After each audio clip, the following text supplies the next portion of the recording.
Jambo na karibu katika taarifa yetu za habari za asubuhi ya leo kupitia Congo Post News. Zinakuletea taarifa muhimu na za kuaminika kutoka mashariki mwa Jamhuri ya Kidemokrasia ya Kongo na ukanda wa maziwa makuu. Katika toleo letu la asubuhi ya leo tutangazia hali ya usalama inayoendelea kuzorota katika maeneo mbalimbali Kivu Kaskazini, ambako matukio ya utekaji nyara, uporaji wa kutumia silaha na kudai fidia inaendelea kuwatia hofu wakazi na wasafiri katika maeneo yanayokumbwa na migogoro. Pia tutazungumzia taarifa kutoka Masisi, ambako mapigano mapya yameripotiwa katika eneo la Loashi kati ya wapiganaji wa wazalendo wa APCLS na wa AFC M23, yakisababisha taharuki, majeruhi na kusimamisha shughuli za biashara kwa muda. Na tutaisahau Walikale, ambako wananchi waliokimbia makazi yao kutokana na hali ya ukosefu wa usalama katika kijiji cha Batakirwa wanaitaka serikali kupeleka vikosi vya jeshi ya Jamhuri ya Kidemokrasia ya Kongo ili kurejesha amani na kuwawezesha kurejea manyumbani kwao. Hizi ni habari tulizokuandalia asubuhi ya leo, ikiwa ni tarehe 26 mwezi wa 6 mwaka 2026. Endelea kuwa nasi kwa taarifa kamili, uchambuzi na maendeleo ya matukio haya mengine muhimu. Jina langu ni Ite George Idi, nikiendelea kutangazia kupitia mtandao wetu wa YouTube Congo Post News. Karibu. Tuanze na habari kutoka huko mkoani Kivu Kaskazini, ambako mapigano mapya yameripotiwa kuzuka katika eneo la Loashi, groupment ya Biiri, wilayani Masisi, mkoani Kivu Kaskazini, baada ya watu wenye silaha wanaodaiwa kuwa ni wazalendo wa kundi la APCLS kufanya uvamizi katika eneo hilo, hali iliyosababisha makabiliano makali dhidi ya wapiganaji wa muungano wa AFC M23. Kwa mujibu wa vyanzo vya eneo hilo vinavyozungumza bila kutajwa majina yao kwa sababu ya kiusalama, uvamizi huo ulianza majira saa 2 asubuhi.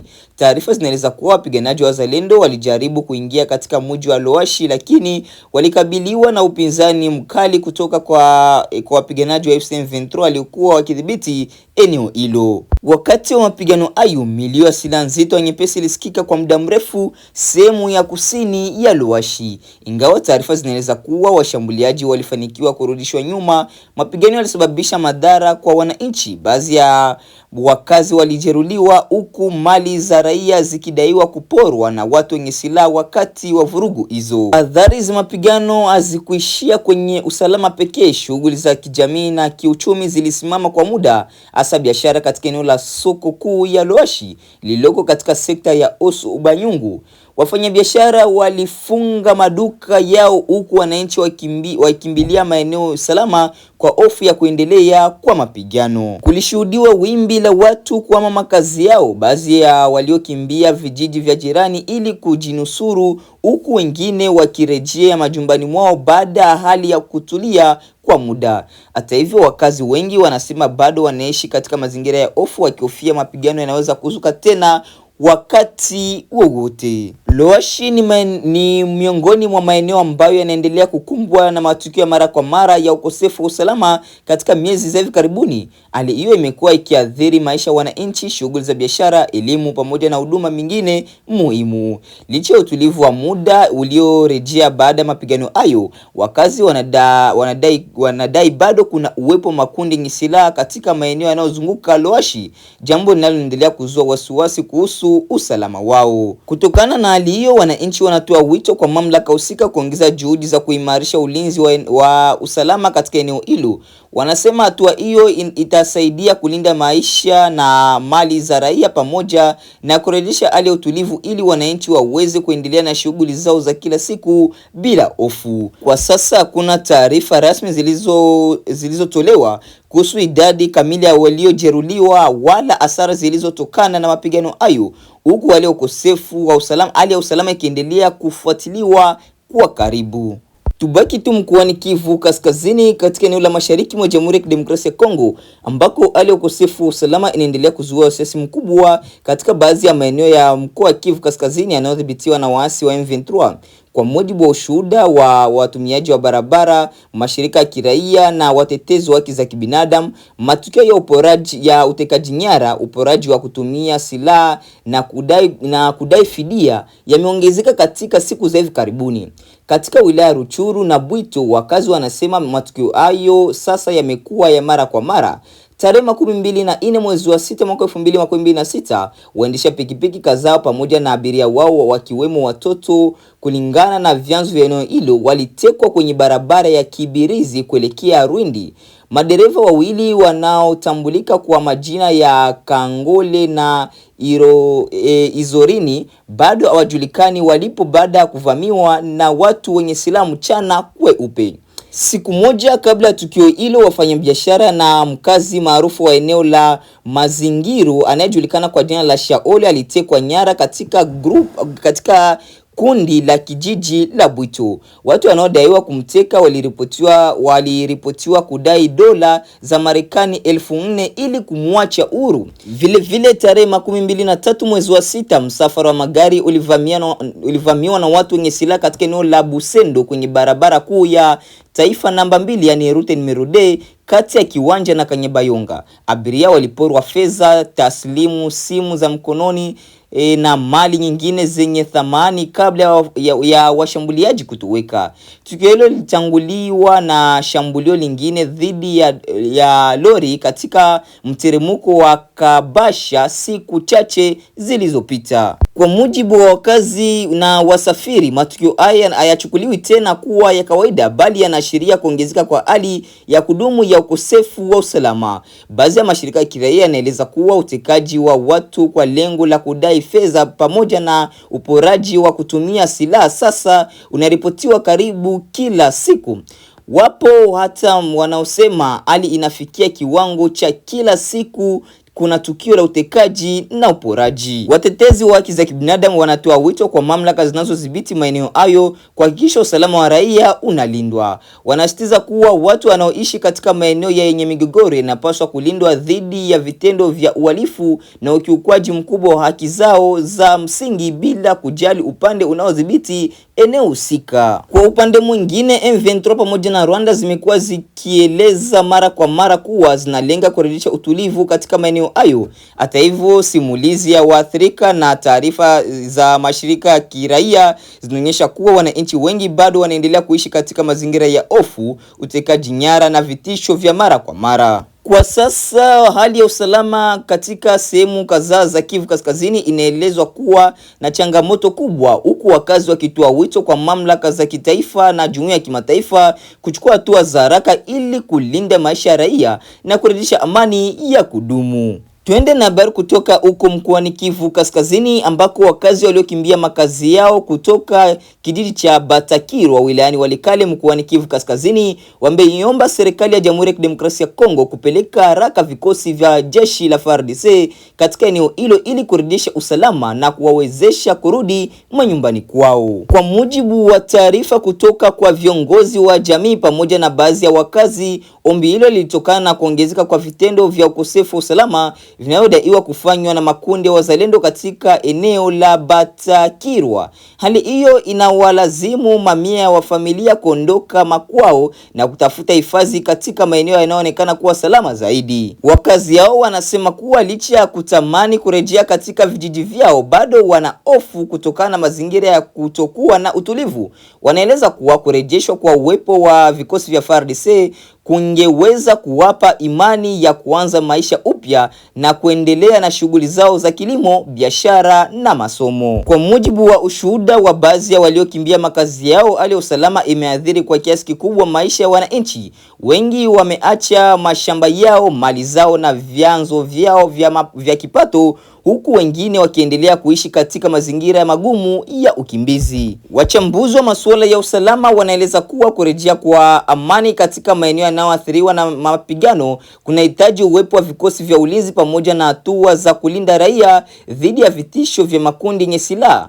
Pia wanasitiza umuhimu wa mazungumzo ya ushirikiano kati ya mamlaka za serikali na jamii za wenyeji ili kurejesha utulivu wa kudumu. Hadi sasa mamlaka husika zijatoa tamko rasmi kuhusu lini vikosi vya FARDC vitapelekwa katika eneo la Batsakirwa. Wakati huo wakazi waliokimbia makazi yao wanaendelea kusubiri hatua zitakazowawezesha kurejea salama katika vijiji vyao na kuanza upya maisha yao. Tubaki Kivu Kaskazini, mashariki mwa Jamhuri ya Kidemokrasia ya Kongo, ambako hali ya taharuki ilitanda Alhamisi tarehe 25 mwezi wa 6 mwaka 2026 katika kituo cha kufanyia mtihani wa taifa kilichopo Machumbi, eneo la Kashebere, wilayani Walikale, mkoani Kivu Kaskazini, baada ya milio ya risasi kusikika karibu na kituo hicho wakati wanafunzi walipokuwa wakifanya mtihani wao wa mwisho. Kwa mujibu wa vyanzo mbalimbali vya eneo hilo, milio hiyo haikutokana na shambulio bali ilitokana na mazoezi ya kufyatua risasi yalikuwa ikifanywa na kundi la wanamgambo wa kujilinda. Kundi hilo linaripotiwa kuwa lilikuwa hivi karibu katika maeneo ya Malemo, wilayani Masisi na Kashebere, chini ya usimamizi wa muungano wa M23. Hata hivyo, wakati milio ilipokuwa ikisikika, wanafunzi waliokuwa ndani ya vyumba vya mtihani walidhani kuwa eneo hilo lilikuwa linashambuliwa. Hofu ilitanda kwa kasi na baadhi ya watahiniwa walisimamisha kuandika mtihani yao, huku wengine wakitoka nje ya madarasa wakitafuta sehemu salama. Mashuhuda wanasema hali hiyo ilisababisha mgawanyiko au mkanganyiko mkubwa, kwani wanafunzi wengi walikuwa na wasiwasi kuhusu usalama wao. Baadhi walijaribu kukimbia wakiamini kuwa maisha yao yalikuwa hatarini. Baada ya viongozi wa kituo kufanya uchunguzi kwa haraka, ilibainika kuwa hakukuwa na shambulio lolote. Wanafunzi walitulizwa na kurejeshwa madarasani ili kuendelea na mtihani wao hadi kukamilisha somo lao la mwisho. Ingawa hali ilirejea kuwa shwari, mashuhuda wanasema wanafunzi wengi walimaliza mtihani wakiwa na hofu na msongo wa mawazo.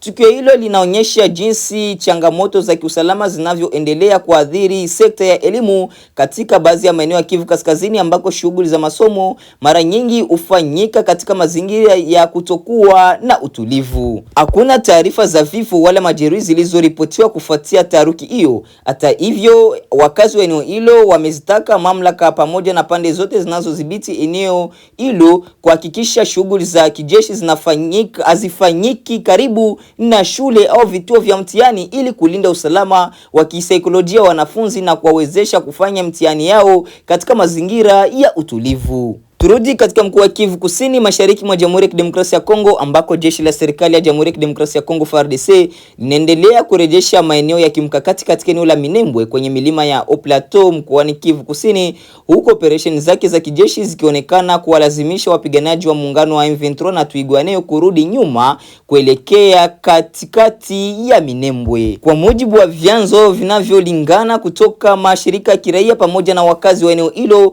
jeshi la FARDC limepata mafanikio makubwa katika mashambulizi yake ya kujaribu dhidi ya waasi. Haya yalijiri licha ya taarifa kwamba upande unaopambana nao unatumia ndege zisizo na rubani maarufu kama drone katika mapambano hayo. Taarifa zinaeleza kuwa jioni ya Jumatano vikosi vya serikali vilifanikiwa kurejesha udhibiti wa maeneo ya Kalingi ya kwanza na Kalingi ya pili. Hatua hiyo iliwalazimu wapiganaji wa M23 na washirika wao wa Twirwaneho kuondoka katika maeneo hayo na kuelekea Minembwe Centre. Mbali na hayo, vyanzo vya kiusalama vinaeleza kuwa jeshi la FARDC sasa linadhibiti vilima vya Ijafi, Kawera na Kitavi. Vilima hivi vina umuhimu mkubwa wa kijeshi kwa sababu vinatazama moja kwa moja mji wa Minembwe, jambo linalowapa wanajeshi wa serikali nafasi nzuri ya kufuatilia na kudhibiti harakati za adui. Maendeleo haya yanaongeza kasi ya operesheni za kijeshi kuelekea katikati ya Minembwe kufuatia taarifa zilizotolewa wiki iliyopita kuhusu kurejeshwa kwa maeneo mengine muhimu kwenye mimili ya Kitavi na Irundu. Wachambuzi wa masuala ya usalama wanaona kuwa udhibiti wa maeneo ya juu mara nyingi huwa na mchango mkubwa katika mwelekeo wa mapigano, kwa kuwa wawezesha upande unaoshikilia kuwa na uwezo mkubwa wa kulinda maeneo yake na kupanga mashambulizi. Wakati huo wakazi wa Minembwe wanasema wanaendelea kushuhudia harakati za wapiganaji wa muungano wa waasi wakielekea katikati ya mji, hali inayotafsiriwa kama hatua za kujipanga upya au kurudi nyuma kutokana na presha ya mashambulizi ya FARDC na wazalendo. Hata hivyo, mapigano bado yanaendelea kuripotiwa katika baadhi ya maeneo ya pembezoni mwa Minembwe, jambo linaloonyesha kuwa hali ya usalama bado haijaimarika kikamilifu. Wananchi wengi wanaendelea kuishi katika mazingira ya hofu, huku wakitarajia kurejea kwa utulivu na usalama wa kudumu. Kwa sasa hakuna takwimu rasmi zilizotolewa kuhusu idadi ya waliouawa au kujeruhiwa katika mapigano hayo. Mamlaka za kijeshi bado hazijatoa taarifa ya mwisho kuhusu ukubwa wa mafanikio walioyapata katika operesheni hiyo. Mapigano yanaendelea katika eneo la Minembwe, ni sehemu ya mzozo mpana unaoendelea mashariki mwa Jamhuri ya Kidemokrasia ya Kongo, ambako vikosi vya serikali vinaendelea na operesheni za kurejesha maeneo yaliyokuwa chini ya udhibiti wa makundi yenye silaha. Na ni hapo ndipo tunapohitimisha matangazo yetu ya habari za asubuhi ya leo, ikiwa ni tarehe 26 mwezi wa 6 mwaka 2026. Mpendwa msikilizaji na mtazamaji, acha tuende kutosha shukrani zetu za dhati kwa wote wanaoendelea kuchagua Kongo Post News kama kituo chao chema na bora cha matangazo. Niana mazungumzo yetu ya kila siku ni hakikisha tunakuletea habari sahihi tena kuaminika, vile kwa muda muafaka. Basi tukutane katika taarifa zetu za habari za mchana wa leo, ikiwa ni tarehe 26 mwezi wa 6 mwaka 2026. Na mimi jina langu ni Idi George, nikiendelea kutangazia kupitia mtandao wetu wa YouTube. Asante, chao.